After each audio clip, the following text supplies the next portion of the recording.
नमस्ते, मेरा नाम है राहुल यादव और आप देखना शुरू कर चुके हैं हरियाणा तक। हरियाणा कैबिनेट की बैठक में बीते दिन एक बड़े फैसले पर मोहर लगी है, जिसकी चर्चा करना बेहद जरूरी है क्योंकि ये फैसला सीधे चुनाव से जुड़ा है और भविष्य की राजनीति के लिहाज से भी ये काफी महत्वपूर्ण फैसला माना जा रहा है। तो क्या है वो फैसला, चलिए अब आपको विस्तार से बताते हैं। सीएम मनोहर लाल की अध्यक्षता में हुई कैबिनेट की बैठक में हरियाणा निकाय चुनाव में बीसीए आरक्षण को मंजूरी मिल गई है।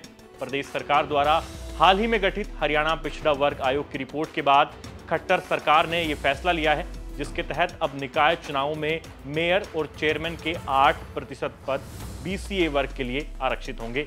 हरियाणा राज्य पिछड़ा आयोग के चेयरमैन और पंजाब एवं हरियाणा हाईकोर्ट के पूर्व जज दर्शन सिंह की अगुवाई में एक रिपोर्ट तैयार की गई थी, जिसमें आयोग ने यह पाया कि बीसीए कैटेगरी में आने वाले नागरिकों का राजनीतिक ढांचे में पर्याप्त प्रतिनिधित्व नहीं है, इसलिए उन्हें स्थानीय निकायों, नगर पालिकाओं के चुनाव में आरक्षण के समर्थन की आवश्यकता है ताकि उनकी पर्याप्त भागीदारी को सुनिश्चित किया जा सके। सरकार के इस फैसले के बाद अब बीसीए के अंतर्गत आने वाली 72 जातियों को निकाय चुनाव में 8% आरक्षण का लाभ मिलने जा रहा है। जानकारी के लिए आपको बताते चलें कि इससे पहले पंचायत चुनाव में भी खट्टर सरकार बीसीए वर्ग को 8% आरक्षण दे चुकी है। अंत में आपको एक उदाहरण के तौर पर समझाते हैं कि निकाय चुनाव में बीसीए के लिए सीटों का आरक्षण कैसे तय होगा। मान लीजिए कि किसी निकाय क्षेत्र में बीसीए वर्ग की जनसंख्या वहां की कुल जनसंख्या का 25% है, तो ऐसे में उस निकाय की 12.5% सीटें बीसीए वर्ग के लिए आरक्षित होंगी। हालांकि इसमें एक बड़ा पेच ये भी है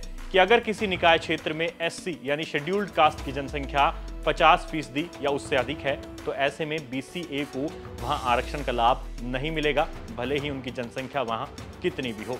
इसके अलावा और भी कई बारीकियां हैं जिनको ध्यान में रखते हुए बीसीए वर्ग को यह आरक्षण दिया गया है।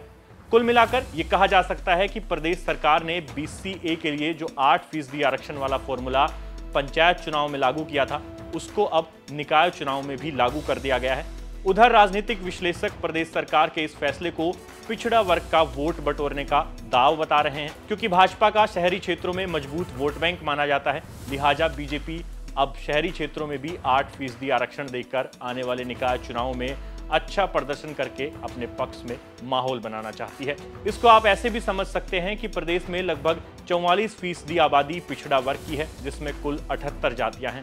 इनमें से बीसीए वर्ग में 72 जातियां हैं और इसी बीसीए वर्ग को भाजपा ने पंचायत चुनाव के बाद अब निकाय चुनाव में भी 8% आरक्षण देकर पिछड़ा वर्ग में मजबूत पैठ बनाने का दाव चल दिया है। हालांकि बीजेपी का यह दाव कितना सफल होता है, इसका जल्द ही पता लग जाएगा, क्योंकि आने वाले कुछ महीनों में लगभग 20 से अधिक नगर पालिकाओं और नगर निगम के चुनाव होने हैं, जिनमें गुड़गांव, फरीदाबाद, मानेसर, सिरसा और कलानौर जैसे बड़े निकाय क्षेत्र भी शामिल हैं। अंत में हम आपसे भी जानना चाहेंगे कि आप प्रदेश सरकार के इस फैसले को कैसे देखते हैं।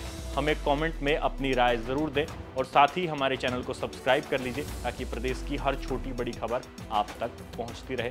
धन्यवाद।